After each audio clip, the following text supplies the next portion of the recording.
มีคนบอกว่าแพรวันนี้เหรอนางงามช็อตใหม่ช็อตใหม่ทั้งปีพูดจาแบบนี้ดูน่าฟังจังเลยนะคะแต่พอขึ้นเวทีช็อตใหม่ทุกรอบเลยทำไมใช้คำว่าทุกรอบอ่ะ อันนี้เป็นสิ่งที่ไม่เคยพูดที่ไหนเลยแต่ว่าเลือกที่จะเล่าพี่ไปออกฟังเนาะว่าแพรเองก็เป็นคนที่รู้จักพี่นวัดผ่านโซเชียลมีเดียพอรู้ว่าเป็นพี่นวัดมาถึงตอนแรกก็คือแบบ This is All Stars Unfiltered ถ้าคุณเคยอยู่บนจุดสูงสุดมาก่อน คุณจะยังกล้ากลับมาเริ่มต้นใหม่ไหมคะ เราจะมาพูดเรื่องความสำเร็จในมุมที่ไม่ค่อยมีใครพูดถึงกัน ขอต้อนรับผู้หญิงที่เคยยืนอยู่บนเวทีโลก และเธอเลือกจะกลับมาอยู่บนจุดเริ่มต้นอีกครั้ง แพรวนิช เรืองทอง First Runner Up Miss Universe Thailand 2025 สวัสดีค่ะเนาะมาไหมล่ะออสตาน่ะ เลยเหรอเราเข้าประเด็นอย่างนี้เลยเหรอมาเลยบนก่อนพี่อ๋อพูดเลยนะถ้ามาสมัครปีนี้พี่อ๋อจะทำอะไรน้องแพรสักอย่าง เธอจะทำร้ายร่างกายฉันจะเอารองเท้าเธอไปแบบไปซ่อนเห็นไหมล่ะแล้วเป็นไงบ้างเราก็จะดึงผมเธอ เห็นไหมล่ะสงครามนางงามมันมีอยู่จริงนะคะใครไม่เชื่อก็ต้องเชื่อจริงๆเราเกลียดกันนะคะ เหรอเราเปิดต้นไม้แบบนี้เราบอกว่าเกลียดกันเลยพี่อ๋อใช่ค่ะเราจะได้มีดราม่าไม่ต้องบอกว่าขอบคุณมากๆค่ะที่ให้โอกาสแล้วก็ให้เกียรติมาเป็นหนึ่งในแขกรับเชิญของรายการน้องให้เกียรติพี่นั่นแหละก็ถือว่าเป็นการจริงๆเราเจอกันมาหลายครั้งแล้วก็ไม่ได้เจอกันสักพักหนึ่งแล้วก็กลับมาเจอกันอีกเพราะพี่อ๋อไม่ค่อยอยู่ไทยเฮ้ยอย่าแซวไปไหนนะอย่าแซวไปท่องโลกไปเรียนรู้โลกจากประสบการณ์เนาะการประกวดอะไรเงี้ยสุดท้ายแล้วแพรมองว่าคนที่องค์กรอยากได้เขาก็คงจะอยากได้คนที่พร้อมทำงานอาจจะไม่ใช่คนที่สวยที่สุดเดินเก่งที่สุดเพอร์ฟอร์มดีที่สุดอะไรเงี้ยแต่สุดท้ายแล้วคือมันคือองค์ประกอบภาพรวมว่าถ้าเอาคนนี้ไปแล้วเขาสามารถที่จะดูแลตัวเองได้มากน้อยแค่ไหนมีความรับผิดชอบในการทำงานมากแค่ไหนแล้วก็ทำงานได้เต็มที่มากน้อยแค่ไหนซึ่งทุกอย่างมันจะเห็นได้จากการเก็บตัวใช่น่าจะเป็นช่วงเวลาที่พอเหมาะพอดีที่จะแบบเห็นว่าใครจะเป็นยังไงจริงๆเราก็เคยผ่านจุดนั้นมาแล้วเนาะจากคนที่เคยเป็นตัวแทนประเทศไปอะไรเงี้ยแล้วก็กลับมาประกวดอีกครั้งหนึ่งสุดท้ายแล้วส่วนตัวมองว่าคำว่าเอาตำแหน่งมาทิ้งมันไม่มีอยู่จริงเพราะว่าตำแหน่งถ้ามันอยู่กับเราแล้วมันก็จะยังอยู่กับเรามันไม่มีใครที่จะมาลบล้างภาพจำในอดีตได้มันอยู่ที่ว่าโอกาสมาแล้วอยากจะกลับมาลองดูอีกครั้งหรือเปล่าอยากจะทำมันอีกครั้งหรือเปล่ามากกว่าค่ะคือถ้ามีโอกาสเราไม่ทำวันนั้นรู้สึกว่ามันน่าเสียดายมากกว่าทุกอย่างมันคือการเรียนรู้ค่ะมันคือบทเรียนใหม่ๆในชีวิตประสบการณ์ใหม่ๆในชีวิตมากๆก็อยากจะให้ทุกคนเต็มที่แล้วก็แบบเอนจอยกับทุกวันแต่สิ่งหนึ่งที่เรารู้สึกว่าเหตุผลที่เขากลับมาอย่างพี่อ๋ออย่างเงี้ยค่ะคือการที่กลับมามันก็คงจะเป็นการอยากจะทำตามความฝันของตัวอีกครั้งหนึ่งในฐานะนางงามไม่ได้อยากบอกว่าอยากคาดหวังแต่ว่าก็อยากคาดหวังกับตำแหน่งที่มันที่สูงที่สุดเพราะมองว่าสุดท้ายแล้วมันคือความสุขระหว่างทางว่าเราจะสามารถเก็บอะไรไปได้บ้างอะไรอย่างเงี้ยค่ะแล้วสำหรับแพรวในฐานะคนที่เคยไปเวทีโลกเนาะแล้วก็กลับมาประกวดเวทีไทยอีกหนูคิดว่าอะไรที่มันน่ากลัวที่สุดระหว่างกลัวไปไม่ถึงจุดสูงสุดหรือว่ากลัวได้ไม่เท่าเดิมสิ่งที่น่ากลัวที่สุดเหรอถ้าให้พูดกันตรงๆมันก็คงจะเป็นกลัวเหมือนกลัวได้เท่าเดิมเพราะว่าทุกครั้งที่เรากลับมาประกวดมันคาดหวังตำแหน่งที่สูงที่สุดอยู่แล้วแต่ถ้าเป็นคนที่เคยมีประสบการณ์บนเวทีมาแล้วแล้วกลับมาแล้วมันได้น้อยหรือไม่เท่าเดิมมันคงจะเป็นอะไรที่มันไม่ใช่ทำแค่ให้เราผิดหวังมันจะมากกว่านั้นเพราะว่าเราก็ต้องพูดตรงๆว่าปัจจุบันนี้การประกวดมันไม่ใช่แค่เราตัวคนเดียวมันมีทีมมันมีแฟนคลับมีด้อมอะไรอย่างเงี้ยซึ่งสำหรับตัวแพรแครี่ความรู้สึกของคนเหล่านั้นไปกับเราด้วยมันเลยจะเป็นกังวลในเรื่องนั้นมากกว่าแต่ว่าอย่างที่บอกว่าสุดท้ายแล้วถ้ามันไปถึงวันนั้นจริงๆแล้วสิ่งที่มันจะต้องเอาขึ้นไปบนเวทีได้มากที่สุดคือความกังวลที่น้อยที่สุดแล้วมีความสุขกับมันให้มากที่สุดแล้วก็ภาพจำบนเวทีมันจะเกิดอะไรขึ้นไม่รู้แหละแต่มันจะต้องแบบเป็นภาพจำที่ดีที่สุด enjoy the moment ใช่ลืมทุกอย่างไปก่อนอันนั้นคือสำคัญมากๆเลยโดยเฉพาะอันนี้คือน้องแพรเคยประกวดในยุคที่มันไม่ได้เป็นโซเชียลมีเดียขนาดนี้เนาะซึ่งพี่อ๋อก็เคยผ่านจุดนั้นยุคพวกเราพี่อ๋อฟังแล้วมันแบบโอ๊ย เจน Y ยุคพวกเราจริงๆแต่มันเป็นยุคพวกเราคือเราไม่ได้เกิดมาแล้วเจอกับด้อมแฟนคลับไม่ได้เกิดมาแล้วมันจะต้องอยู่กับโซเชียลมีเดียขนาดนี้เนาะเพราะฉะนั้นอันนี้คือแบบแชร์ถึงพี่ออกแล้วกันว่าพี่ออกจะต้องเตรียมตัวกับสิ่งเหล่านี้ต้องเตรียมพลังกับสิ่งเนี้ยเยอะมากๆนี่ตำนานไลฟ์13 ชั่วโมงนอนสต็อปผู้ชมไม่ถึง100 คนอะทำมาแล้วปีที่ผ่านมาเอาเนี่ยช่วงจังหวะนี้เลยช่วงจังหวะเนี่ยหลังสงกรานต์ใช่ทำมาแล้ว ขายของเหรอใช่ก็เพื่อบอส เพื่อบอสได้ยินไหมคะ ทุกอย่างเพื่อบอสเลยใช่ค่ะโอ้13 ชั่วโมง13 ชั่วโมงนอนสต็อปพลังหนูเยอะมากเลยนะก็คือทำไปเรื่อยๆเลยอ่ะมีคนแล้วคือคนที่ดูอยู่เขาก็น่ารักมากๆที่เขาก็อยู่กับเราทั้งวันช่วยคุยช่วยคอมเมนต์ช่วยอะไรอย่างเงี้ยออสตาไม่มีอะไรขายของนะก็ถือว่าเป็นเรื่องที่ดีค่ะก็เป็นเรื่องที่ดีแต่ว่าสุดท้ายแล้วมองว่าปัจจุบันเนี้ยการประกวดและการแข่งขันมันก็คงจะต้องอยู่บนแพลตฟอร์มเนาะถ้าเกิดว่าเรามีฐานแฟนคลับมันก็จะถือว่าเป็นเขาเรียกเป็นข้อได้เปรียบก็ไม่มีไลฟ์ออสตาน่ะมาได้ไม่ต้องมาขายของพี่พยายามอยากได้เพื่อนหรืออยากได้ตลอดแข่งเลยหรืออะไรนี่ฉันขายลิขสิทธิ์ให้แพลอยู่ปะเนี่ยบิวแบบเราใช้ทีมเดียวกันได้ไหมหรือยังไงอันนี้เป็นเรื่องที่พี่อยากรู้มากเลยว่าหนูอะพยายามจะไลฟ์ขายของเป็นเวอร์ชันที่ทุกคนอยากให้แพลเป็นแล้วหนูอะเคยรู้สึกว่ามันไม่ใช่ตัวเองบ้างไหมคะมันมีอยู่แล้วคือการมาอยู่ตรงเนี้ยการเป็นแพรวนิชเรื่องทองอะบนเวทีการประกวดอะมันไม่มีทางที่จะเป็นตัวเองได้ 100% พอถ้าน้องพอเป็นตัวเอง 100% นะมันจะไม่มีแพรวนิชเรื่องทองที่เป็นนางงามเพราะฉะนั้นอะสิ่งที่เราพรีเซนต์ออกไปอะมันเป็นการผสมผสานความเป็นตัวเองอีกบทบาทหนึ่งบวกกับสิ่งที่คนอยากเห็นบวกกับสิ่งที่เราอยากเป็นเข้าไปด้วยกันคือถ้ามันเป็นน้องพัน100%อะพี่อ๋อมันจะคือยายชนีที่ชอบอยู่บ้านคนเดียวทำงานหน้ากล้องคนเดียวไม่ได้เอนจอยที่จะแบบออกไปข้างนอกแล้วอยู่ในที่ที่คนเยอะๆหรือได้เจอคนอะไรเงี้ยแต่พอ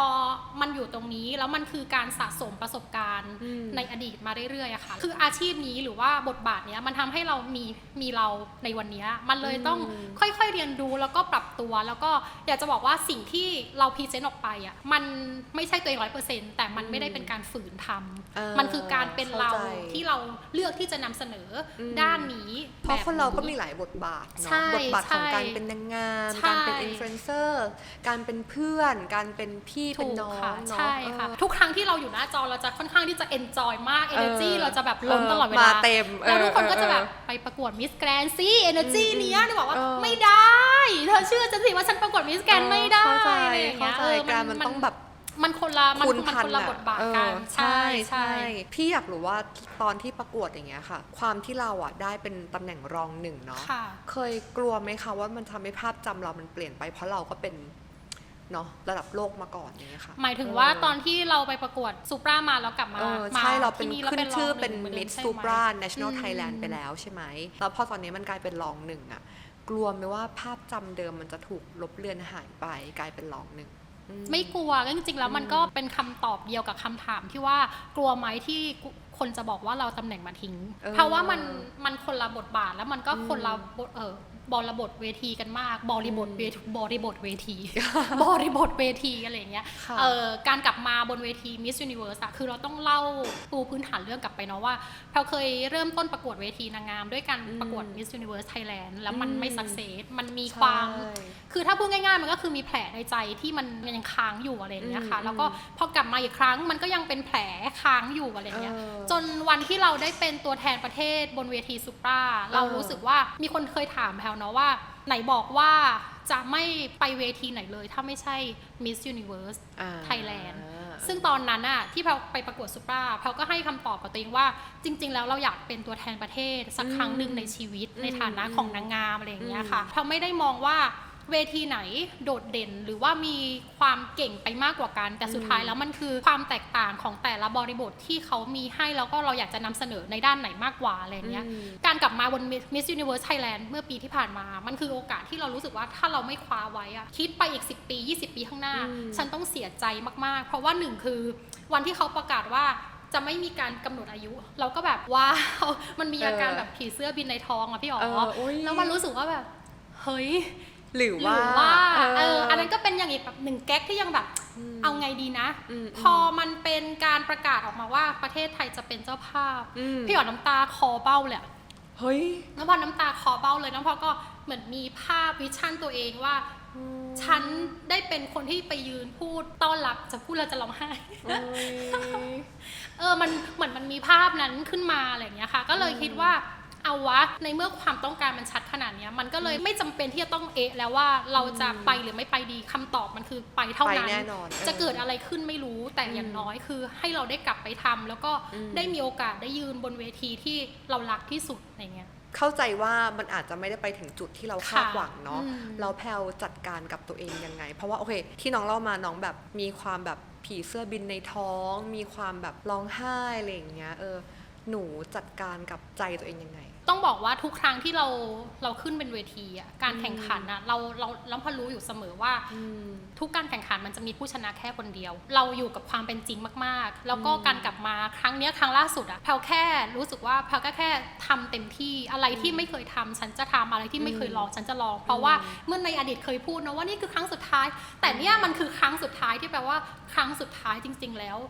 เราก็กล้าพูดว่ามันไม่มีอะไรรู้สึกค้างคาบนเวทีอีกต่อไปแล้วคือมันมีไหมมันเสียใจไหมมันมีแหละเสียใจเสียดายเล็กๆแต่มันเป็นสิ่งที่เราก็เตรียมใจไว้แล้วว่าถ้าฉันไม่ชนะฉันก็แพ้มันมีแค่นี้เลยอะพี่อ๋อมันมีแค่2 ช้อยแล้วก็ถามว่าคิดว่าภาพรวมทั้งหมดที่เกิดขึ้นบนเวทีอะมันมีอะไรที่เราแบบเอ๊ะไหมเสียดายไหมไม่มีเลยเพราะฉะนั้นทุกอย่างมันเลยเกิดการมูฟออนเร็วมากใช่เรากล้าพูดว่าเราใส่เต็มทุกอย่างที่เรามีใช่มันไม่มีอะไรที่รู้สึกว่า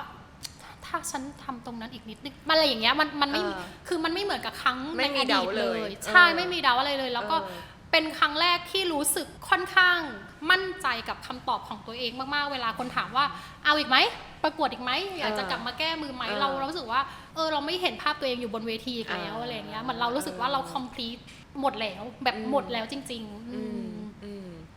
มีคำถามจากทางบ้านเหรอนะคะ ถามว่าอะไรนะ ความกดดันเกิดจากตัวเองหรือคนรอบข้างอะจริงๆเพราะว่ามันคือความกดดันของตัวเองที่อยากจะให้ทั้งตัวเองและคนที่อยู่รอบข้างเขามีความสุขแล้วก็เห็นเราสำเร็จเพราะว่าอย่างที่บอกว่าเราไม่ได้ไปด้วยไม่ได้แครี่แค่กับตัวเองอ่ะมันคือแครี่ทีมไปด้วยที่เลี้ยงที่อยู่กันมาตั้งแต่วันแรกไหนจะมีแฟนคลับอีกอะไรอย่างเงี้ยแต่มันเป็นไปไม่ได้เลยอ่ะที่จะบอกว่าอ๋อไม่ใช่เพราะคนรอบข้างค่ะมันเป็นแค่ตัวเองมันไม่ใช่อ่ะมันคือเราเป็นคนแคร์คนอื่นมากๆจนเรารู้สึกว่าเรามีทุกวันมีชุดที่สวยมีหน้าที่สวยมีคอนเทนต์ที่ดีได้มันก็เป็นเพราะว่าทีมงานทุกคนเขาช่วยใช่เพราะฉะนั้นกดดันตัวเองเพราะอยากให้ทั้งตัวเองและทีมประสบความสำเร็จและมีความสุขไปด้วยกันอันนี้พี่อยากรู้นะนอกสคริปต์เจอร์นี่ของเราตั้งแต่วันที่เราประกวดนางงามครั้งแรกยุคก่อนเนาะจนวันนี้เรา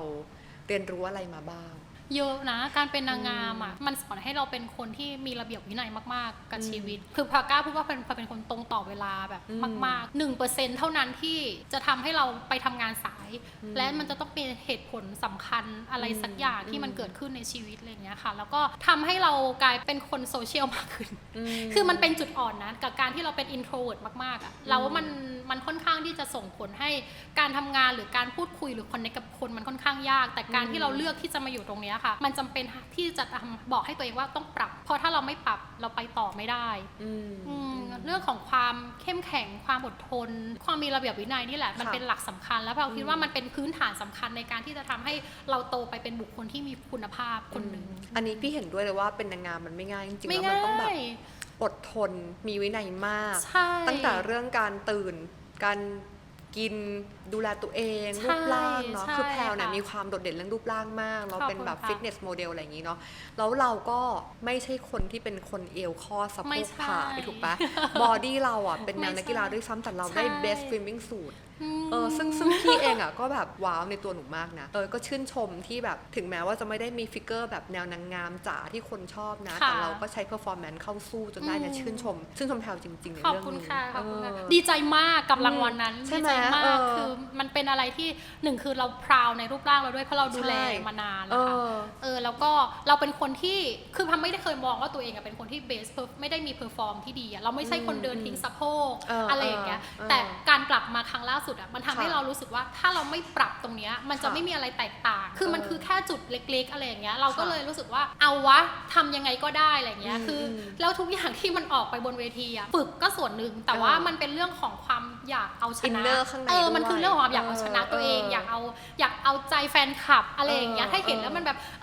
อย่างเงี้ยอะไร อ อย่าง นี้ เงี้ เลยฉัน ย กำลังตามหาอยู่ ใช่ ต้องเป็นแพลวแบบนี้ ใช่ แพลวเลยไม่เสียใจไง ใช่ เพราะ ใช่ แพลวทำทุก ใช่ค่ะ อย่างแล้วจริง พอส่งคลิปให้ตินก่อน อ๋อ ที่จะขึ้นเวทีวันไฟนอลพอบอก ๆ ว่า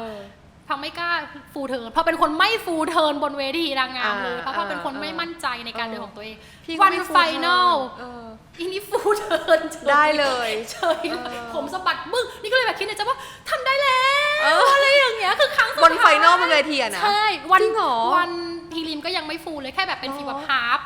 อะไรอย่างเงี้ยค่ะ แต่ทีเนี้ยส่งคลิปให้นางแล้วนางบอกว่าเธอฟูลเทิร์นได้นะ เพราะว่าคลิปตอนหลังเวทีที่ทำคอนเทนต์อะอยู่ๆนี่ก็ฟูลเทิร์นขำๆซึ่งมันไม่ได้มีแรงกดดันเท่าบนเวทีอะไรอย่างเงี้ย แต่ก็ทำได้หนีใช่ไหม ใช่แล้วพอขึ้นเวทีอ่ะไม่มีการแพนไม่ได้ซ้อมไม่เคยซ้อมฟูลเทิร์นบนเวทีเลยเพราะรู้สึก Oh my ว่า God พี่เลี้ยงบอกว่าอะไรที่ไม่มั่นใจอย่า อย่า ท ทำ ำใช่สรุปฟูล แล้วออกมาดี ผมสะบัดโอ้แบบไปดูแล้วแบบโอ้สวย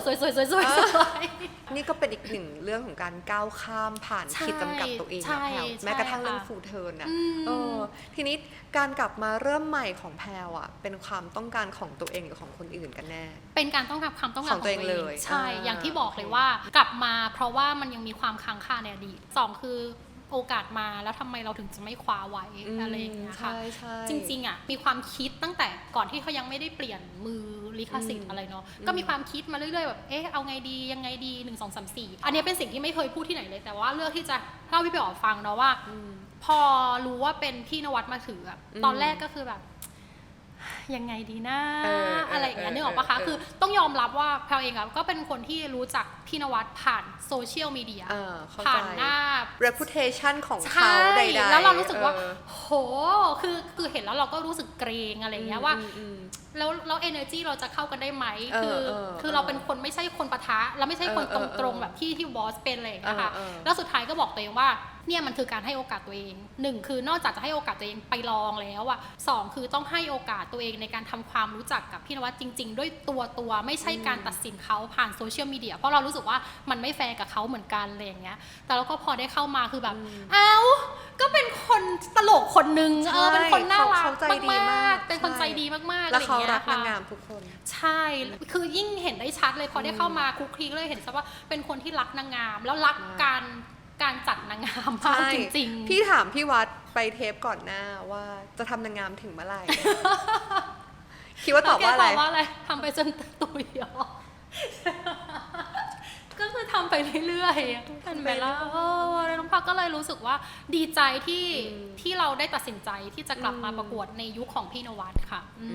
โอเคพี่เข้าใจวิชั่นของแพรว่ากลับมาทำไมอยากจะมาทำเพื่ออะไรแต่ว่าวันนี้โอเคมันไม่ได้ไปถึงจุดนั้นหนูคิดว่าการกลับมาครั้งนี้คุ้มค่าอยู่ไหมคุ้มค่ามากคุ้มค่ามากๆแบบอย่างที่บอกว่าไม่เคยรู้สึกเสียใจเลยสักวันที่คิดที่จะกลับมาครั้งนี้เพราะว่าหนึ่งคือเราได้แก้แผลในใจเราได้ทำการปิดแผลในใจที่มันเคยค้างคามาหลายปีไปแล้วก็การกลับมาครั้งนี้มันไม่ใช่แค่การเพื่อแค่ตัวเองแต่สิ่งที่ได้มากขึ้นคือเราได้ความรักจากคนในประเทศเยอะมากๆไม่เคยคิดเลยจริงๆว่าทั้งในด้อมและนอกด้อมว่าจะมีคนรักแล้วก็ซัพพอร์ตเรามากขนาดนี้อะไรอย่างเงี้ยค่ะแล้วก็เพื่อนน้องๆเองแล้วก็การได้ร่วมงานกับองค์กร MGI อ่ะคือต้องบอกว่าทีมงาน MGI ทุกคนคือน่ารักแล้วก็เป็นทีมงานคุณภาพจริงๆเพราะว่ามันไม่ใช่แค่ช่วงของการเก็บตัวแต่มันคือหลังจากนั้นที่เราต้องทำงานร่วมกับเขาแล้วเขาดูแลเราเขาพาเราไปทำงานต่างประเทศหรืออะไรอย่างเงี้ยใช่ค่ะมันเหมือนได้อีกครอบครัวได้อีกมิตรภาพหนึ่งขึ้นมาซึ่งพอรู้สึกว่าสิ่งเหล่านี้มันเป็นสิ่งที่เราตีมูลค่าไม่ได้อยู่แล้วอันนี้พี่เห็นด้วย1,000,000%เพราะว่าก็อยู่ในองค์กรมา13 ปีเนาะก็เหมือนที่บอกเลยค่ะว่าที่เนี่ยโปรเฟชชั่นอลมากเราก็เป็นแฟมิลี่เนาะเลือดข้นคนจางแซวอันนี้แซวแฟมิลี่จริงตัดออกหมายถึงว่าตัดออนแอร์อะหล่อเลยเป็นแฟมิลี่จริงๆใครที่อยู่กันมาตั้งแต่ปีแรกก็ยังอยู่ตอนนี้พี่แวนพี่อะไรอย่างเงี้ยเนาะทุกคนน่ารักมากทุกคนน่ารักมากจริง เราก็จะได้เห็นภาพแพรวที่ไปเดินงานเมืองคาน ค่ะ นู่นนี่นั่นแล้วก็ได้ขายของได้ ค่ะ เงินจากการขายของด้วยเราคิดยังไงกับสิ่งเหล่านี้ที่เราได้ทำ เหนื่อยอ้าว อันดับแรกเลยคือ เหนื่อยก่อน เหนื่อย อ่ะ ยอมรับเลยว่าเหนื่อยมาก เออ เพราะว่าเราเมื่อกี้ที่พูดไปที่บอกว่าต้องไลฟ์แบบ 12-13 ชั่วโมง เอ อะ อ แล้วคนดูแบบไม่ถึง100 คนพี่อ๋อ มั มันเป็นช่วงที่เราต้องทำแคมเปญ1 ล้านบาทเพื่อที่จะให้ได้ไปคานแล้วด้วยความที่เราเองก็ใหม่กับ TikTok มากฐานแฟนคลับเราก็ยังน้อยด้อมเราก็ยังไม่ค่อยมีคนแรงซัพพอร์ตแล้วเราเกิดความเกรงใจเวลาที่คนมาช่วยซื้อของเราอะเพราะเรารู้สึกว่าเราเองก็ทำงานเพื่อที่จะหาเงินมาเขาก็เช่นกันอะไรอย่างเงี้ยแต่เขาต้องมาแบบมาช่วยสนับสนุนเราเกิดความ appreciate ในตรงนั้นมากๆอะไรอย่างเงี้ยแต่สุดท้ายพอมันสำเร็จทำให้เราได้เรียนรู้ว่าการขายของบน TikTok อ่ะการนั่งไลฟ์อ่ะมันไม่ใช่การลดคุณค่าอะไรในตัวของเราเลย แต่มันคือการเพิ่มอีก1 สกิลในชีวิตเพราะสุดท้ายแล้วสิ่งเหล่านี้ถ้าคุณยังอยากที่จะทำต่อมันได้เงินจริงๆนะพี่อ๋อมันได้เงินจริงๆทุกคนคือปาไม่ได้พูดเล่นคือค่าคอมมิชชั่นที่เราได้จาก TikTok อะไรอย่างเงี้ยค่ะมันสามารถมาเป็นค่าน้ำค่าไฟค่าอาหารทุกอย่างให้เราได้เลยจริงๆในช่วงที่เราไม่ได้ทำงานแล้วเราต้องแบบมาประกวดอะไรอย่างเงี้ยค่ะแล้วก็พอมันทำตรงนั้นสำเร็จอ่ะมันก็เลยเกิดโอกาสที่ทำให้เราได้ไปคานส์ฟิล์มเฟสติวัลซึ่งมันเป็นอีก1 ประสบการณ์ที่แบบ ตำนานมาก ใช่แล้วคือในชีวิตนี้ฉันจะได้ไปคานส์ แพรวนิตราตรี สี สีเหลือง สีเหลืองที่เป็นที่เรื่องรือก็คือโหมันเป็นประสบการณ์ที่แบบเฮ้ยคานส์เลยนะเว้ยที่แบบเราเห็นพี่ชมพู่ไปเดินทุกปี ใช่ แต่วันนั้นคือเราได้ไปเดินพรมเดียวกับพี่ เธอ อะไร จะ อย่าง คิดไหม เงี้ย ว่าวันหนึ่งเธอจะได้ไปเดินพรมเดียวกับชมพู่อะไร ใช่ไงมันเป็นสิ่งที่แบบมากกว่าความฝันไปอีกอะไรอย่างเงี้ยค่ะแล้วก็โชคดีว่าพอเรามีทีม PD กรุงเทพที่น่ารักที่คอยซัพพอร์ตอะไรอย่างเงี้ยแล้วก็มีทีมที่ของเราเองที่ไปด้วยกันนะมันยิ่งทำให้ทุกอย่างมันแบบออกมาแล้วแบบมันเป็น good memory มากๆที่เรารู้สึกว่าครั้งหนึ่งในชีวิตคือคุ้มแล้ววะอะไรอย่างเงี้ยกับการกลับมาประกวดครั้งนี้มันไม่มีอะไรที่จะรู้สึกว่าเสียดายแล้วก็เสียใจเลยสักวันเดียวสนุกมากทุกวัน ก็ยืนยันนอนยันว่าคุ้มจริงๆกับการมาประกวดอีกครั้งหนึ่ง ใช่ค่ะคุ้มค่ามาก ขอเข้าดราม่าเล็กน้อย มาเลยค่ะ พร้อม พร้อมรับค่ะ คือมันก็จะมีคนที่แบบยังไม่ก้าวข้ามพ้นอะไรเดิมๆเกี่ยวกับเรา เรื่องของการช็อตใหม่อะไรอย่างงี้ค่ะ ก็จะมีคนบอกว่าแพรวันนี้เหรอนางงามช็อตใหม่ ช็อตไปทั้งปีช็อตไปตลอดไป จริงๆก็ถามว่าชินไหมก็ชินคือจริงๆเรื่องช็อตใหม่เนี่ยมันเกิดขึ้นน่าจะแค่ครั้งเดียวเองมั้งที่มันเป็นภาพจำเนาะคือตอนปี 2020อะไรเงี้ยแล้วก็ทำผิดครั้งเดียวอะคือคนจำไปตลอดชีวิตจริงๆคือเรื่องนี้คือเกิดขึ้นกับตัวเองจริงๆมันแบบขนาดทุกวันนี้คือเราโพสต์คลิปลงโซเชียลมีเดียก็คือพูดจาไปเรื่อยไปเปื่อยตลกอะไรบ้างอะไรเงี้ยแล้วก็มีคนคอมเมนต์ว่าพูดจาแบบนี้ดูน่าฟังจังเลยนะคะแต่พอขึ้นเวทีช็อตใหม่ทุกรอบเลยทำไมใช้คำว่าทุกรอบอ่ะ เรื่องออกป้าพี่อ๋อแล้วน้องพอก็เลยคิดในเสียงในหัวน้องพอคือหุ้ยปากดีจังเลยอะขอให้ชีวิตดีมันปากแล้วกันนึกออกไหมแต่ว่าไม่ได้พูดเป็นเสียงในหัวมันเป็นแค่เสียงในหัวเป็นเสียงในหัวคือจริงๆก็เข้าใจได้แหละว่าภาพจำของคนอะมันแตกต่างกันคือต่อให้เราเปลี่ยนตัวเองยังไงสุดท้ายแล้วอะคือถ้าเขาเลือกที่จะจำแบบนั้นไปแล้วมันก็เราไปเปลี่ยนความคิดเขาไม่ได้แต่ว่าถามว่าทุกวันนี้เรารู้สึกยังไงคือเราไม่มีอะไรติดค้างแล้วเพราะว่าเหตุการณ์ที่เกิดขึ้นล่าสุดที่รอบขวัญใจภูเก็ตนะคะพี่อ๋อเชื่อป่ะว่าน้องวากำลังจะตอบคำถามตอนรอบขวัญใจภูเก็ตแล้วภาพทุกอย่างตอนบนเวที 2020 ที่เราตอบคำถามไม่จบอะมันแฟลชแบ็กกลับมาหมดเลยน้องพอสตาร์โมเมนต์นั้นนะโมเมนต์นั้นเลยค่ะน้องพอเห็นเวทีพูดละมือสั่นเห็นเวที2000ตอน 2020 เห็นภาพคนที่นั่งอยู่ทุกอย่างเป็นเหมือนซีนเดิมเลยออกมาเลยแล้วทำให้ทุกอย่างมันค้างไปแล้วก็ตอบคำถามอะไรก็ไม่รู้ไปเลยอะแล้วก็เราก็เดินกลับมาแล้วเราก็รู้ตัวเลยว่ามันเหมือนแบบมันเสียงดังในหัวเลยดึกแบบอย่างนี้เลยว่าถ้ายังคาดหวังเสียงปรบมือจากคนอื่นอีกอะเธอจะไม่มีทางที่จะตอบคำถามบนเวทีได้อีกแล้วเลยมันแค่แบบ1 วินาทีที่มันเปลี่ยนความคิดตัวเองเลยหลังจากที่เราพลาดครั้งที่2วันนั้นไปอ่ะแล้วเราก็เสียใจมากแบบเสียใจแบบอกหักแบบมันคือแผลที่เรารู้สึกว่าเราเคยคิดว่าเราเคยปิดได้แล้วเพราะเราตอบคำถามบนซูเปอร์ได้เราไปตอบคำถามมาหรืออะไรเงี้ยแต่สุดท้ายแล้วมันไม่ใช่เลยพอมันกลับมายืนที่เวทีเดิมอ่ะมันคือเรื่องเก่าๆเราแก้มันไม่ได้แต่พอวันนั้นนะพอมันเกิดขึ้นอ่ะเรารู้สึกว่าดีใจมากที่มันเกิดขึ้นวันนั้นมันไม่ใช่วันไฟนอลแล้วมันเกิดการคลิกในหัวว่าถ้าเธอยังคาดหวังเสียงปรบมือหรือความ ต้องการที่จะคือเหมือนต้องการได้การรับการยอมรับอะค่ะจากคนอื่นอีกอะมันก็จะเกิดเหตุการณ์แบบเนี้ยซ้ำๆแน่ๆแล้วก็หลังจากวันนั้นคือเราเสียใจแบบเต็มที่มากแล้วพอวันต่อมาที่มันมีรอบแบทเทิลของสปีชเราก็ตอบคำถามได้บนเวทีโดยที่เรารู้สึกว่าทำได้แล้วมันก็ค่อยๆดีขึ้นจากใจจากความรู้สึกเรา ใช่ ไม่ได้คาดหวังว่าใครจะมาจัดเรายังไง ใช่เพราะว่าหลายๆคนเป็นนะคนที่เป็นนางงามอ่ะพอเราเป็นผู้ดูอ่ะเราจะได้ยินคนที่ตอบคำถามหัวคำตอบดีมากคำพูดเสียงมากใช่แล้วคนเฮแล้วคือเราคาดหวังว่าเราจะได้รับสิ่งแบบนั้นเหมือนคนอื่นเหมือนกันอะไรอย่างเงี้ยแต่กลายเป็นสุดท้ายแล้วมันเกิดเป็นความกดดันที่เราไม่รู้ตัวเลยแล้วมันใช้เวลานานมากเหมือนกันกว่าที่เราจะหาคำตอบเจอว่าทำไมเราถึงตอบคำถามได้ไม่คมไม่เก่งไม่ดีสักทีจริงๆแล้วมันไม่ใช่ว่าดีหรือไม่ดีแต่มันคือการคาดหวังว่าคนอื่นอยากจะได้ยินอะไรแต่จริงๆแล้วเราต้องคิดว่าเราอยากจะออกไปพูดอะไรให้กับคนได้ฟังมากกว่าวันไฟนอลมันก็เลยกลายเป็นอะไรที่เรารู้สึกว่าอ่ะจบแหละมันไม่มีเรามีสมาธิอยู่กับตัวเองแต่โชคดีว่าคำถามวันนั้นนะมันเป็นคำถามที่มันเคยผ่านการฝึกเคยผ่านการเข้าหูมาแล้วด้วยแล้วเราก็อินกับเรื่องนั้นมากๆด้วยเพราะมันเป็นสิ่งที่แบบเกิดขึ้นกับในชีวิตตัวเองเหมือนกันอะไรอย่างเงี้ยทุกอย่างมันเลยค่อนข้างที่จะโฟลว์แล้วก็จบใช่แล้วก็